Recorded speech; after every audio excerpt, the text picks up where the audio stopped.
Hi, everyone. We are just going to wait some more minutes for everyone have the time to join. And we start. Hi, Raquel.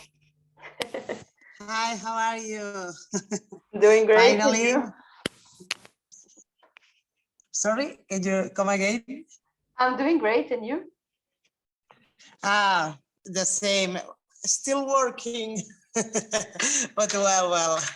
Great. I'm finishing some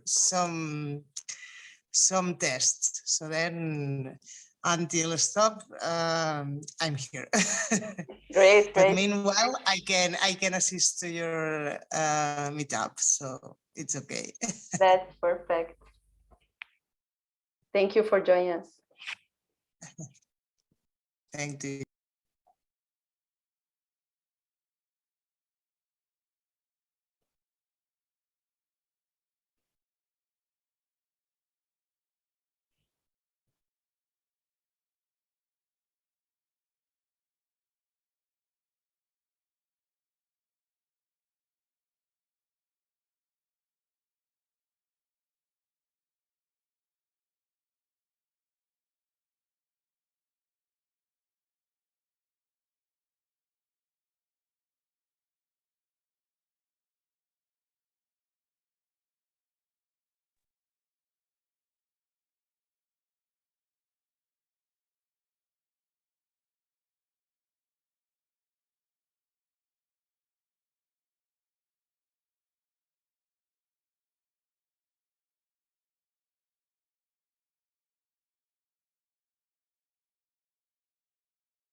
Great. So I think we can start.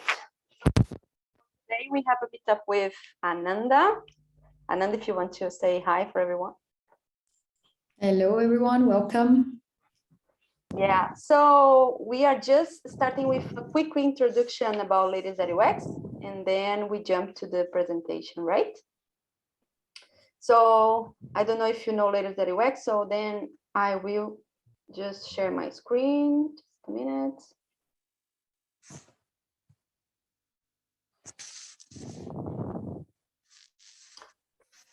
Are you seeing my screen? Yes. Yeah, perfect. Yeah. Great. So let me just, it's perfect. So as I said before, today we are hosting Ananda Mele. She is a UX UI designer at Rover, and she's going to talk to us and explain a little bit how to become a UX UI designer. So a little bit more about Ladies at UX, what we do and who we are. So for those who don't know about our community, we are a community of women that we are here to support each other, to create some meetups, to promote ability and talent. And our main goal actually is to support each other and to create connections and to share experience. So feel free to anytime interrupt me, to ask some questions. This is like a conversation. And we really like to build this community and to support each other. It's very nice for us to be together. So just for you to know a little bit more about us. So about Ladies at UX in general, we have 85 chapters over the world. So it's quite huge. And we have 3 in Spain. One of them is us. We have another one in Bilbao and another one in Madrid. So you can also have a look in their events. They are pretty nice. And you can find events in English and also in Spanish. So you can find the one that fits better for you. And a little bit about us. I'm one of the chapter leaders. Gilmara is another one. She's here with us. And she is like just helping us behind the scenes today with the chat and with the questions and things like that. So yeah, a little bit about me. I'm a product designer, and Gilmara, she's a UX research. And yeah, that's it. If you have any questions, you can just drop us a message on LinkedIn, and we are always able to answer you. All right, so a little bit more about our goals. As I said before, we really want to empower women. We want to inspire each other, grow together. And the main goal is to create like a welcoming environment where we can feel free of judgment, you know, like just talk free and grow together, learn together, and exchange experience and things like that. So we are always available if you want to talk with us, and if you have an idea about an event or things like that, feel free to talk with us, because we are always super happy to grow our community. So that's it. I'm done. We will start with Ananda, and yeah, let's see. Ananda, feel free to start. Let me just... Hello, everyone. Let me just share my screen. Give me a second. I just forget to say one thing. Sorry, Ananda, to interrupt. Yeah, go for it. Yeah, just one thing, everyone. If you have any questions at any time, you can just open your microphone and you can ask any question. Or if you feel more comfortable, you can also drop a message on the chat. So Gilmara will give it to me, and at the end we can answer all of them. Okay. Let's go, Ananda. Feel free. Awesome. So let's get going. Thanks for the introduction, Van. Hello, everyone. As Vanessa said, my name is Ananda. My role from 9 to 5, Monday to Friday, is product designer. I work for an American marketplace called Rover. And in parallel, I'm also doing talks and workshops like this one, and also some technical courses related to Figma and other UX software programs. I was not always a product designer, and this title is actually quite recent in my life. I graduated as an international relations and cultural management bachelor. Yes, it was a bachelor. But I actually never worked in the field. Instead, I had a very long sales and business development career path, all the way up till the end of 2019, right before the pandemic, when I become a UX designer at the beginning and eventually became a product designer. Since the very beginning of my UX journey, I understood the power of doing these conversations and connecting with people that were going through the same experience that I was, or had just been through the same experience that I was living at the moment. And this is why I really love and enjoy giving this talk. So if you have any questions, or if you have things about your changing experience that you want to share with us, feel free to stop me and engage. It will be a pleasure to hear also your story. As you will realize, and I'm just saying it, I'm not a long-time field expert. So there might be technical questions that I'm not able to answer, but anything related to the switching gears, I am sure I can give you fresh perspectives of things that worked for me and all things that did not work and I wouldn't recommend doing. Hopefully I can help you in your journey. And if I cannot help you now in this conversation, I'm always available on LinkedIn or through email. So feel free to reach out. It will be a pleasure. So today we're going to be talking about a little bit about what is UX. I think UX is a trendy topic and a lot of people have different ideas of what it is. So I'd like to just give a small recap. I would like to talk about why would you like to make the change, how to prepare for the change, looking for the right position, creating a visual identity, and then also acing the interviews. Interviews for UX design are very specific, so it's nice to touch a little bit about it and just help you guys out to get prepared for it. All right, any questions about the agenda? Anything not clear? Everyone's quiet. I think everything is very clear, Ananda. Great, let's get going then. So what is UX design? I actually added here a very generic answer to that question. It's actually a very technical answer to that question, and to my view, very generic. And as I mentioned before, UX is a very trendy topic with a lot of promises of great salaries and wonderful jobs in techie, cool, fun startups. Though that's also true in some cases, it doesn't really explain what we do as UX designers. And the reality is the UX work is somewhere between business, tech, and design. And our main focus is always the user's needs and end goals within their own context. So if business is worrying about the money, tech is worrying about the code, and designers are looking about look and feel, UXers are obsessing, and it is truly an obsession because we're always talking about users, user needs and behavior and stuff like that. We are obsessing about making that whatever we are producing in our companies makes sense for the end user. Another thing that UX design also is, if done correctly, is design with intent. Part of the job of being an advocate for the user requires us to produce accessible, inclusive, and relevant product or experiences. And that, of course, ends up impacting the environment that we live in. So if we think a little bit about experiences 20, 30 years ago related to canceling a service, you can immediately think of a very frustrating experience, right? If you want to cancel a telephone line through the phone 30 years ago, you would probably struggle and be a pain. Nowadays, you can probably do it with a click of a button or something similar to that. So UX design is design with impact that changes the environment we're in. On the same note, our goal as UX designers is also to make sure that we are doing human-oriented design and not customer-oriented design. I struggle a lot when people say, oh, let's be customer-focused and customer-oriented, because that has a connotation that you're talking to paying humans, but not necessarily humans. So you kind of take away the human part of the people you're talking about. And I like to remember the businesses that I work for, that it's actually good for everyone that we talk to customers as if they were humans, like they are.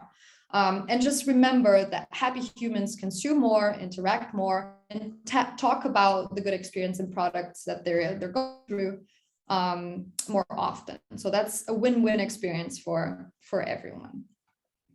Also, the one point that I think it's important to mention is that we have to care about the visuals. The function without the visuals is nothing, but that's definitely not the only thing we're caring about. There's so many UX visual portfolios online that look very pretty, but have no actual function, that can be quite confusing for people switching careers. People might think that you need to have a very strong graphic design background, which is certainly not the case. And here is where we start to draw the line. A graphic designer might help a UX designer create a cohesive or an identity for a brand or for a product, but that doesn't make a graphic designer a UX designer, and vice versa. If you're a UX designer, that doesn't make you a graphic designer. My personal example is a good one here. I have no background in design, and I usually need to have a graphic designer or a visual designer helping me out define the latest, the final decisions visually of the products and experience I'm creating. This is to say that if you don't have a graphic design or any other design related background, that's not going to be an obstacle for you to do this change. I am a firm believer that whatever background you have, you already gives you a certain level of skills that will help you do the transition. It's just a matter of finding what those skills are and making sure you're framing them in the right way.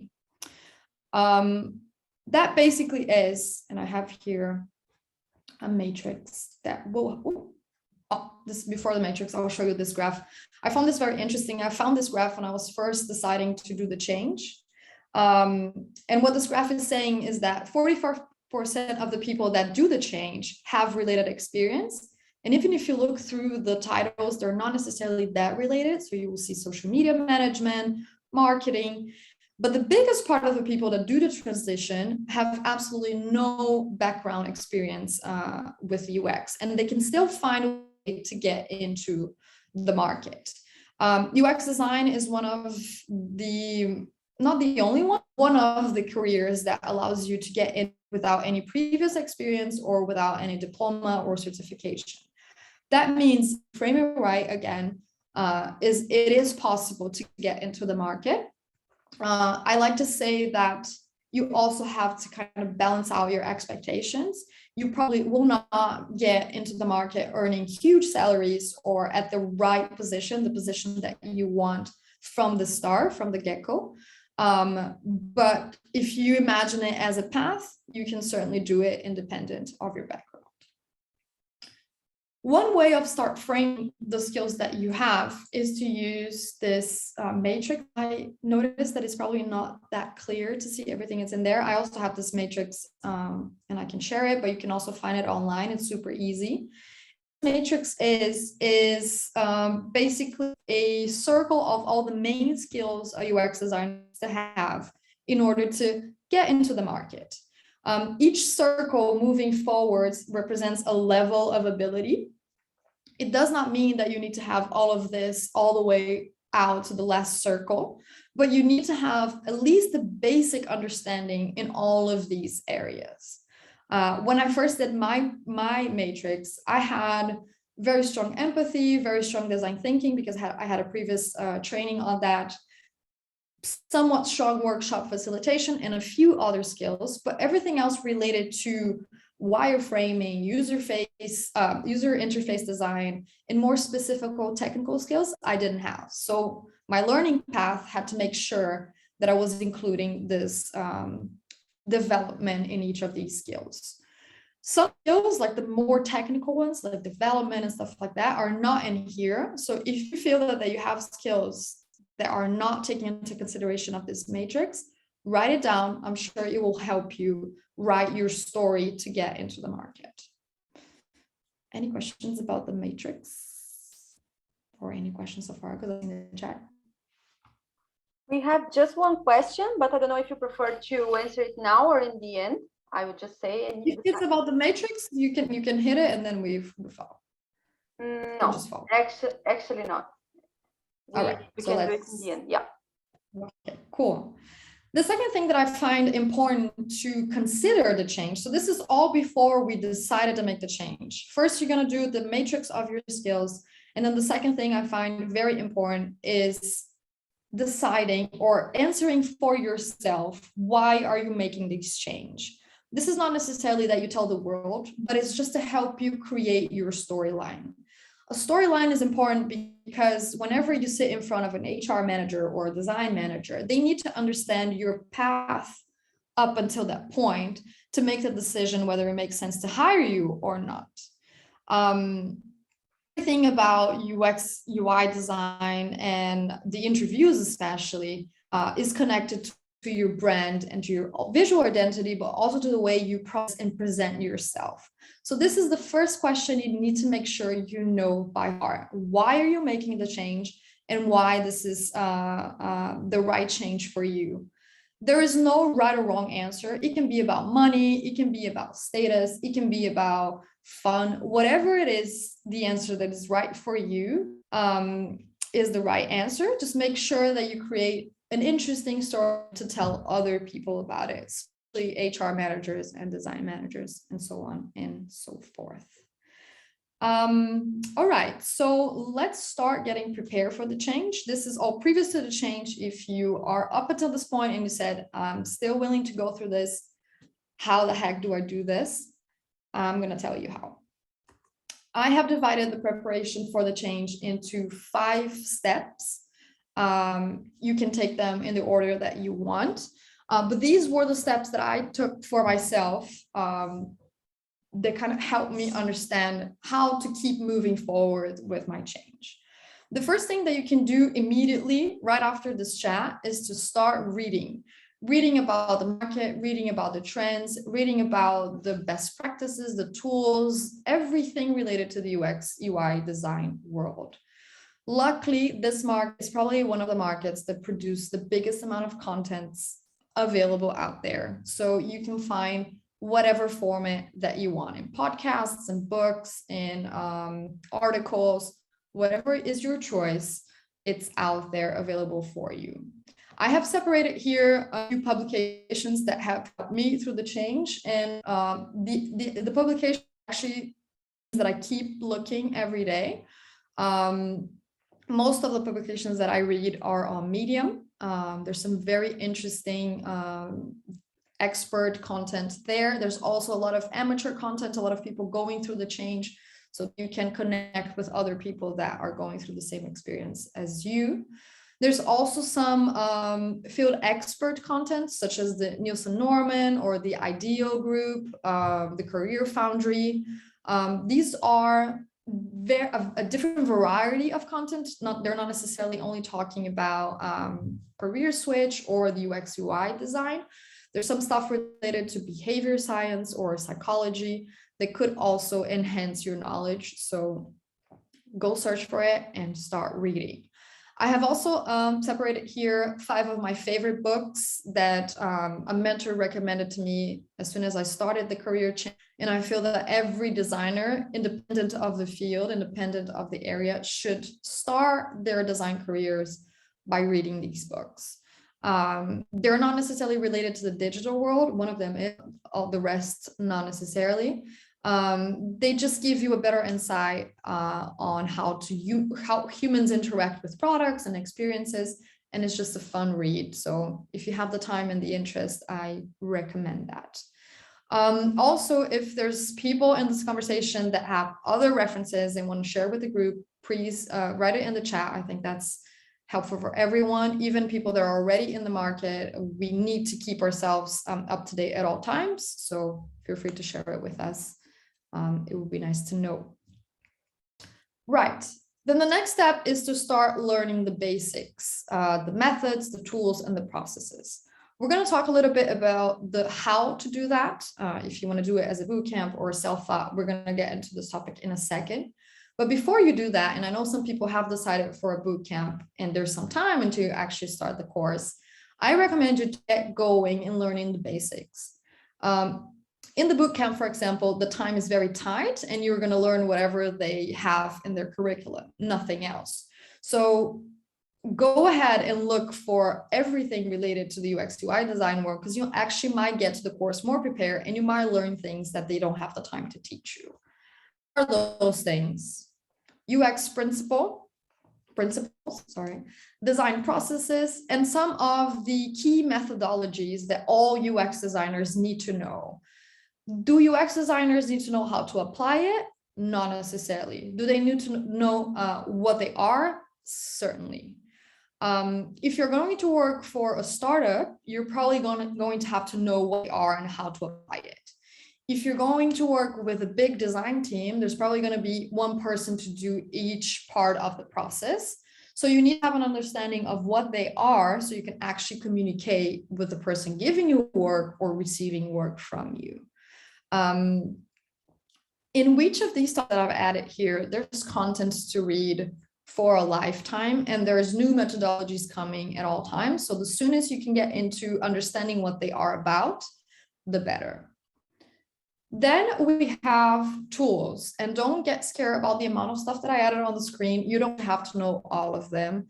My recommendation is that you learn one design tool, and those are either Sketch, Figma, or Adobe XD, and at least one handover tool, which is a tool that will allow you to transform your design into code.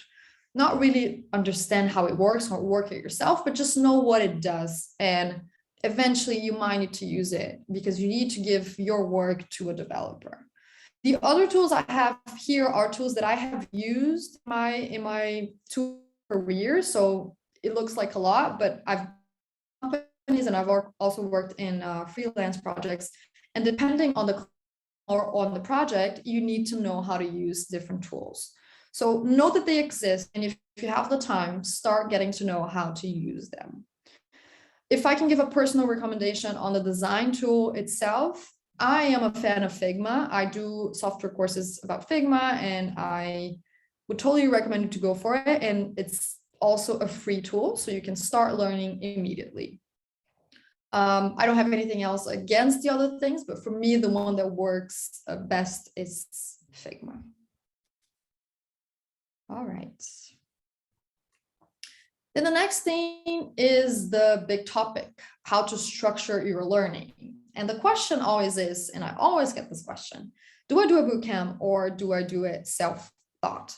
And the answer for me, and it's a very personal answer, is it depends on your personality and the way you like to study. Bootcamp is certainly certainly a way to structure your learning where there's someone else guiding for you. You have certain timelines. And the end goal of the bootcamp, make sure that you leave and find a job. At the end, a bootcamp is an educational institution, and the way they sell themselves is saying that they're able to get fast jobs to their students, or to get their students to get jobs fast. So everything they do around the curriculum is to make sure that you're ready to get into the market as soon as possible. And what that basically means is that you're going to leave a bootcamp after 3 months or after 6 months with a ready-made portfolio. The portfolio, and we're going to talk a little bit about the portfolio in a second. The portfolio is a set of use cases that you're going to present to an employer whenever you're going through the interview rounds. It is true that in either case, whether you do it yourself or you do it on a bootcamp, the use cases are fictional use cases. So you need to find a way to present them to showcase your logic and not so much the end result, because the result is fictitious. All right, that's the bootcamp experience. The self-taught, you can also do the same. You can also prepare and organize yourself to have a portfolio after a period, but you need to be way more organized. You need to understand the order of the learnings and what makes sense for you. As I said before, luckily, this market is one of the markets that produce the biggest amount of contents available. So I believe if you are organized and you have the time, it is 100% possible to do this change alone. You don't have to pay a lot of money to do a bootcamp and go through a bootcamp. For me, the bootcamp helped me. I was asked, I had the opportunity to do it without paying it. I was asked if I would do it if I had to pay anyways, and I would say yes. I cannot organize myself alone. I do not concentrate on my own in the way that I needed to do to get organized enough in order to get interviews. The other point that might make sense for the bootcamp is that they usually help you get interviews. They usually help you to get prepared for the interviews. So if you don't really have a lot of connections into the market, or if you don't already know how to find UX, UI jobs, the bootcamp will assist you there. The end is, I would say, is basically up to you. And the difference is very strong, not so structured learning, and maybe some advantage at the time of getting interviews, and not so many advantage in the self-taught situation. I'm sure there are tons of questions about the book. Let's go all to the end, and then I'll just go through everything. All right, the other thing you can do independent of the bootcamp or doing it self-taught, and it's something that I did actually after the bootcamp, is practicing every single day. And then the question is how? Tons of options. The one that I always recommend, especially if you don't have a graphic design background, is to sign up for the Daily UI Challenge. And this is a daily newsletter that comes into your inbox every day for 100 days. That means you're going to be doing 100 challenges. UI challenges, they're not related to the events, it's just the visuals, but that gets you going. So you start to understand the patterns, you start to understand how does a sign up page has to look like, how does a payment page has to look like. So that just gets your just flowing. Recommendation that I do all the way until today is the UX cell. The UX mix between UI and UX exercises. And it's fun. It's a bit of a gamified exercise. I totally recommend that. The other option is copying existing designs. If there are applications or websites that you use often, go ahead, just do a screenshot, put it into your design software and copy the design literally. If you're more keen to get your UX and research flow juices flowing, go for the redesign exercises. How would you make a product that you use every day better? Propose a solution. If you're doing a self-taught structural learning, that is certainly where you're going to be doing most of the time, looking through experiences that in your vision do not work and redesigning them and presenting them in a use case way. Another option is tutorials. There's a ton of YouTube tutorials, podcast tutorials, and my last suggestion is to read the job ads. I recognize that job ads for UX UI design are confusing. People put every single skills into a job that necessarily, you probably won't be doing everything, but just read through it and see what you're looking for. Maybe there are some new things or some new skills that you didn't know they were looking for and could be your personal case. So just be up to date on what the job trends are at the moment. All right. The final suggestion is to find a mentor. I know that this is not necessarily the easiest thing to do. I was lucky to find one very early on, but I recognize that there's a lot of designers out there saying that they will be mentors because they want to put your name, their CV, that they're mentors, but they're not necessarily helping. So if you are able to find a mentor, or if you're able to find a buddy that is going through the same experience as you at the same time, that's super useful, because that's just a second pair of eyes and a different perspective to go through your work or through your exercises and help you make sense of whatever you're doing. If you find a mentor, it's better that you find someone that's been in the market for a bit longer so that they can also guide you through a career path. As I mentioned before, you won't be getting a high level position from the get-go, but having an idea of the path you want to make can also help you create a storyline in the first interviews you're going to be making. So if you can find a mentor. In talks like this before, I used to say, I'm willing to do it. The reality is that right now, I do not have the time to do it. But eventually, if I post it on my LinkedIn, I'm taking people to mentor, just keep an eye. I would do that in the future. So keep an eye on my LinkedIn. All right, this is another question that I get a lot. How the heck do I understand what position I'm looking for? There's so many different job titles out there. I try to do this graph to give you a basic understanding of what job position does in each stage of the process of the design. So what you see on top, strategy, research, design, development, and testing, are the different design phases within a design processes. This you will probably see in every company that has a UX designer. For example, my role is product design, so I have to think about all stages of the process. I think my neighbor is having a party, just a second. All right, there you go. So my role is to understand the product from A to Z. I need to know what the company's strategy, and I also need to know what's happening with the features that I'm creating all the way through testing. But if you don't want to do that, if that's not what your natural skill is, or you think it's too much and you want to focus on a more specific quality, then you can choose the other job titles below. Before the job that I have now, I was working for an agency that Vanessa also worked for. And the agency job is actually a UX UI designer job, because we get a briefing from a client. The client already has an understanding of what they want. And you're probably working a little bit of research, not so much, design, and a little bit of prototype. Not much more than that, unless you get a briefing that asks for strategy and asks for development and other things. You as a UX UI designer will only be touching design and prototype. It's a more specific role. There's also the other stage, which is development and testing. And those people are usually more techie. They have a more technical background. That's also a possibility.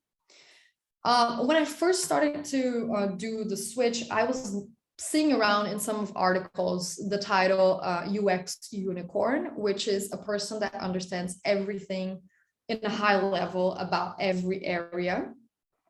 And I don't think that's realistic, to be honest.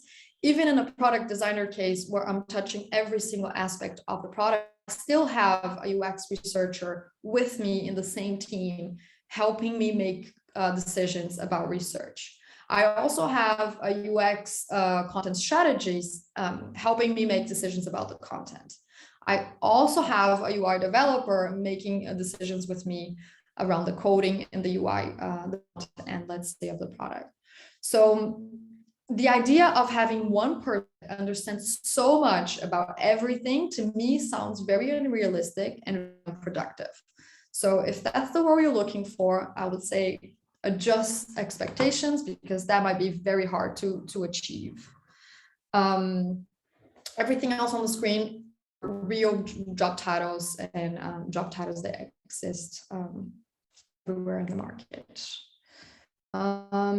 Maybe there's something about the job. If you don't understand a specific job title, know more information about it, just send a question, go through it at the end. All right. This is a phrase that made total sense for me when I was first deciding to make the career change, because I was asking myself, I don't have experience on this market. Does it make sense that I go through this? And what this phrase says is, in an industry where education and previous experience is not strictly a prerequisite to landing your dream job, a UX design portfolio is arguably even more important than your CV. And that is true. If you come from sales and business development jobs, you're probably used to very long CVs that detail conversions and revenue made and whatever numbers make sense for sales and business development. For design, that doesn't make sense at all. What they want to see is your logic to understand the process, to understand the problem, to find those solutions and to define your solution. And that is visually possible through a portfolio. The first thing you need to think about when you're creating a portfolio is that's also your visual identity. That's where you're communicating who you are, as well as your thought process. So what I usually recommend is that that's your possibility to showcase your potential. Yes, you need to show your work, but if you have other works, if you've done talks, if you've done workshops, if you speak 100 languages, that's where you're going to put all of that information. Some portfolios have a section where you can be more detailed about CV information, but I don't actually consider that necessary. And I spoke to a few HR people where they said, we don't really look through CV. We want to see your logic process through the use cases. Another thing that I find super interesting about UX UI portfolios is that a lot of people have different hobbies and they use the portfolio to showcase their hobbies. And that gives UX designers a human touch as well. In the end, we're all humans and we're not only working at all times. So if you give that personalization, I think that is just more helpful for HR or for the design managers to understand who you are at the end. So I encourage you to do it.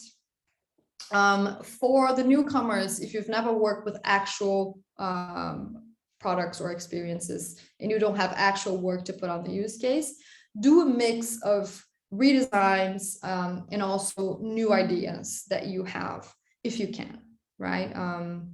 The idea is that you showcase the biggest amount of possibilities and biggest amount of different problems that you're able to solve. It has to be personal and unique. It is true that if you look online for portfolios, there's tons of portfolios that kind of look the same. And I have to recognize that if you're starting and you don't know how to start, go ahead, just copy, change the colors, but just copy, at least for the beginning. I have a teacher that used to say, in the end, everything is an enhancement. It's not a copy, it's just an enhancement. So go for it and do it. Make sure it's responsive. Believe it or not, HR managers looking for UX UI designers are also looking at portfolios on their mobile, so make sure that's working fine. User background, again, go back to the skills matrix and if you want to put the skills matrix on your portfolio, or if you want to design for it, make sure to use it. That's going to play on your benefit for sure. The ideal amount of projects to showcase is between 3 to 5. If you put less than 3, it sounds like you're not so experienced. And if you put more than 5, no one is going to read it. So 4 projects is usually the ideal number of projects to have. If you can add real world projects, good. If not, go ahead and do redesigns or new solutions to problems that you see out there. I've seen a very cool use case the other day of someone, this is not actually the other day, it was a couple months ago, where someone decided to propose a karaoke feature for Spotify. And I think maybe 2 weeks ago, this feature, I don't know how, but a few time ago, the feature actually came out on Spotify. So this person already had thought through this feature a while back, and in the end, it actually became a solution that Spotify made. So if you have these ideas, if you think that you know how to make an app better or an experience better, go for it, show it on a portfolio.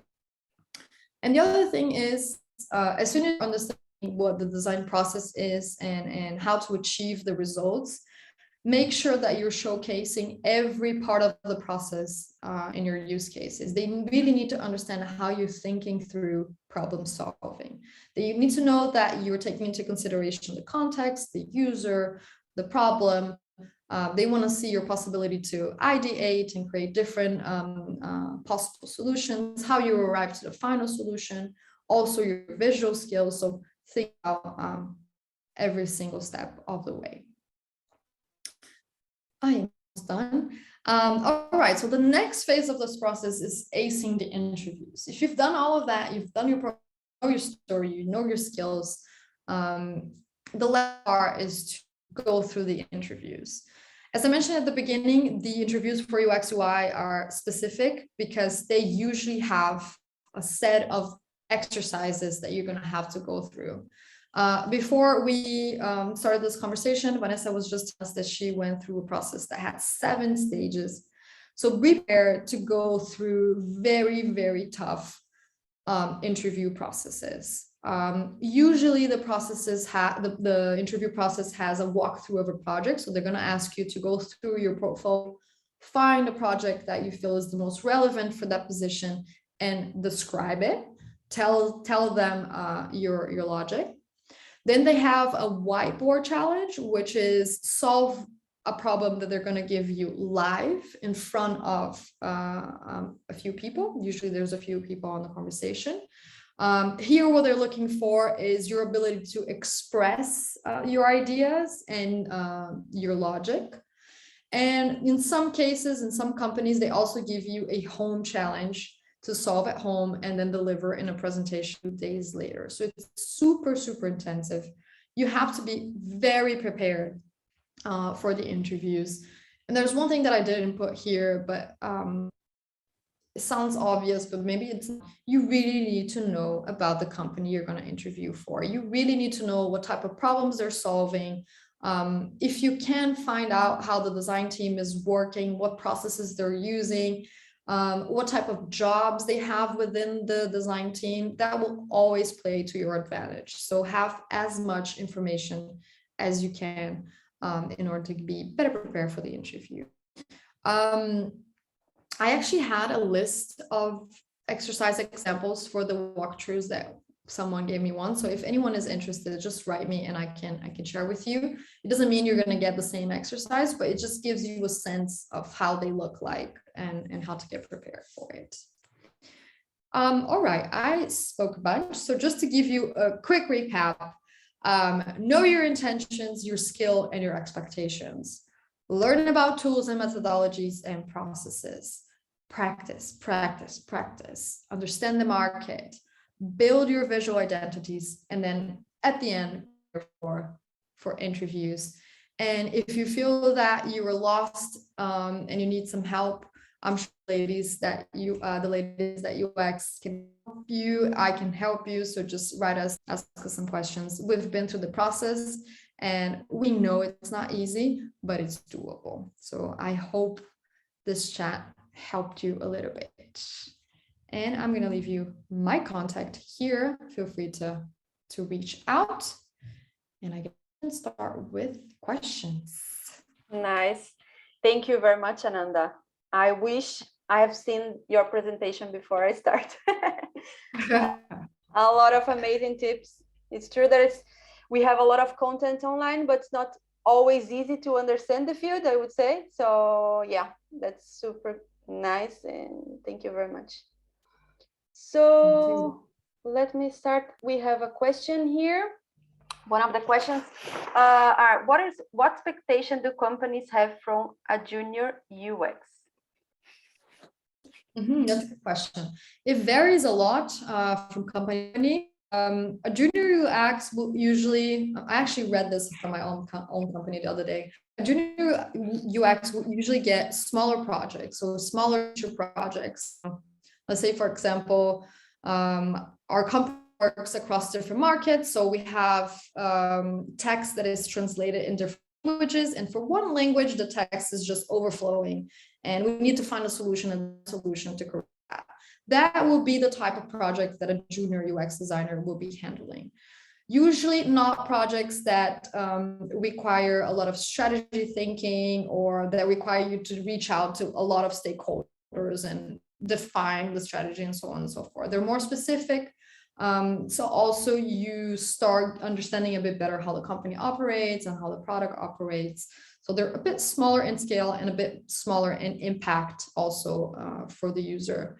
But I went through that. I was a junior designer at one point, and I feel it was super valuable to go through these projects. So even though they sound uninteresting, it's the best way to get to know how to do the job. Yeah, that's perfect. All right, so anyone wants to open the mic and we can make like a conversation here. If you have any more questions, feel free to drop us in the chat or just. I have a question. Perfect. Go into it. Okay, well, it's not about a question, but I think that in the list where you say some resources to learn, is missing one that for me was important in the moment.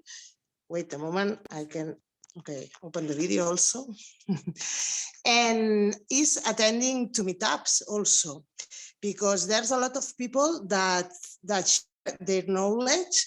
And I think it's a very good way to see trends, to see different perspectives.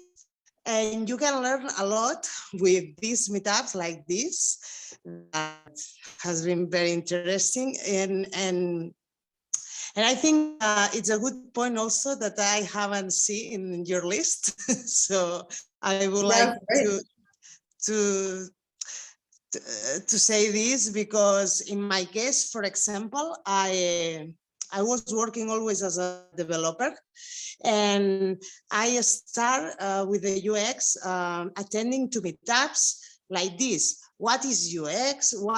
How it works? What's design thinking? What's innovation? Okay, so and the first year, I learned a lot with all this experience, and I think it's a different way. And also it's very interesting because you see a lot of times real problems or real companies at this moment in these apps. So I think it's a very good format to learn anything, but in the case of UX, that the range is so wide, I think it's very useful. 100%. Okay. Thank you for that, Ricardo. I think that makes total sense. Yes. Yeah, and I have a last question. When you talk about these profiles, I always say that we have a background, no? Because it's usual that that people that do other things finally discover UX and come. But what about juniors? What about people? How I don't know how to question, but it's something like, okay, is a student or a 18 girl that wants be a UX? What's the way this profile type can access to a UX position or something like that? What do you recommend with your That's a great question, and something usually that we don't talk about, but it's a great question. My personal feeling is that most of the UX skills that we have are soft skills. Their empathy, their communication, there are facilitation, their listening, their ability to have a good conversation. So in the end, we all have it. I think if you're really, really junior, just coming into the market, you actually have a benefit that you're not influenced by any way of working. So for companies, that can be quite good. So if you learn how to frame it, in the end, for me, it's all about the framing. If you learn how to frame your story, no matter what your story is, even if it's, I've never worked before and I want to learn how to do UX, I think there's a possibility there, and relying on the soft skills. At the end, UX is communicating and connecting with humans, and we are all humans, so we can totally do that. I wish there's more talks about UX for younger people, because it's true that most people that come to my talks, at least, are doing the switch. So that's a great point. But yeah, my answer to you is learn how to write your story, whatever it is, and rely on your soft skills. I think that's already a lot. Okay, I agree with has a lot of sense to say. Okay, thank you. That's all. Thank you. Thank you, Raquel. So, all right, we have one more question here from Melissa. She says that she's a psychologist and she would like to become a UX researcher. And if you have any advice for her. That's great. We need you so much, Melissa. I think the process that I've sent you, that we just discussed, it's works also for you. I would say that you can tap into behavioral science and behavioral design, and just dig into that and use that as your story, as a path towards UX. We totally need more UX researchers. I think there's a lot of people going to the easy part, which is designing pretty things, but at the end, what we really need to do is to understand our users. So if you can use your behavioral science and your behavioral design background in psychology to create your storyline to get into the market. I think as a psychologist alone, you would have a bunch of skills that you can fill out in your matrix. But if you need something else, behavioral science is certainly something that you can tap into. Yeah, perfect. Let me see, we have one more question. Yeah, so what do you think would be the best to start? Being more generalist or trying to be more specialized in just one area? Ooh, that's a tough question. I'm a generalist by heart. I like to be a generalist. I think it needs to be connected to what you envision as your career path. So if you want to become a product designer, for example, it's ideal that you are a generalist, because you have to communicate with so many different people. You need to have an understanding of so many different areas that you almost don't have time to be so specific and so technical into one. If you like visual design, for example, then I would recommend you to take advantage of that, because we need people that have specific skills. So in the end, the answer is depends on what you want as your career path. One thing that could help, I have in my mind, eventually I'm going to be a design manager on Spotify. That's my end goal. So for me, it makes sense that I'm a generalist, but then I also have to kind of start learning how to manage in the design market. So I'm going to have to start learning a bit more of that at one point. having that visual and that image in my head helps me create what I need to learn. And I think that's my suggestion. Yeah, I hope it makes sense. Yeah, that's great. Yeah. So we have one more from Nuria. She said that, like Melissa, she wants to do a transition. She's an architect and a designer, and she asked for any recommendations for job profiles where she can use her previous skills, and any pointers towards bootcamps. Great. I would usually say that everyone should start as a UX UI designer, because it's the best way to understand the UX process. And then from there, you can start learning, all right, this probably makes more sense for me or less for me. I think as an architect in general, you need to have also a strategist mind. You need to think of a project. You're not so much worrying about the visuals, you're worrying about the function, you're worrying about, is it going to make sense? Does it make sense for this budget? So there is something also earlier in the design process that I feel that an architect profile could be very, very good at. But in the end, it also depends on your desire, right? Starting as UX UI designer, and also, if I may say, starting in agencies helps you a lot, even though it's a tough work. It's super tough because you're dealing with external clients. It's not the ideal work, at least in my perspective. It helps you because you get going with the process super fast. You have to deliver projects in 2-3 months, and you don't actually get any attachment to the projects because you deliver and then they just keep going. But that's the best way to have a full view of what is going on in the design process. And that can also be a first insight as to how to move to the next step. Yeah, completely agree. Yeah. Great. I think we have one more question. Yeah, this one. How do I know my level of seniority? This is not so easy. The skills metrics will help you. If you're just switching to the design world and you have no design background, you will see that you will fill out the circles that are very, very close to the base. And that will usually say that you're not higher than a junior. The other thing that I think it's important to mention is that if you're switching careers, it is unlikely, not hard, unlikely that you're going to get anything higher than a mid-level position. And that's just because to be a senior, you're probably managing other designers, you're probably handling higher level stakeholders, you're dealing with directors, you're dealing with CEOs. So for that, experience is the only way. Like, you need to be in the market for so long to know how to manage the role.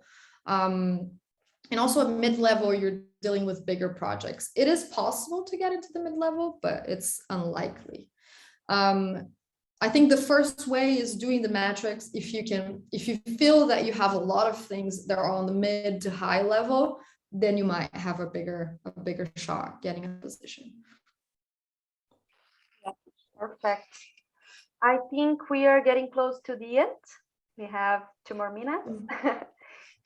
Anyone has any question? We have time for a last one.